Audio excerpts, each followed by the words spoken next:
मुजरदनी काय बी म्हणा, आपल्याला त्या औरंग्याची फजिती बघायला पाहिजे होती. थरथरणारं त्याचं पाय, दळमळीत झालेलं त्याचं शिवसन, रडीचा डाव खेळणाऱ्या बारक्या पोरांनी समद्यावर आदळ आपण समद बघायला हवं होतं. ती नामी संधी हुकली म्हणायची, पण औरंग्या खूप आतल्या गाठीचा, संशयी, विश्वासघातकी आणि कपटी.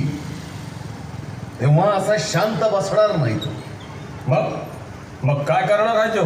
त्यानं हेरलंय की शिवाजी राजा इतर कशानंही हार जात नाही, पण त्याच्या गोरगरीब रयतेचे हाल झाले की गलबलून जातो. त्याच्या रयतेला त्रास दिला, त्यांची घरदारं जाळली की राजाचं आतड तुटतं. या प्रजेवरच घाव घालण्यासाठी तो सज्ज झालाय. म्हणजे सांगा बहिर्जी,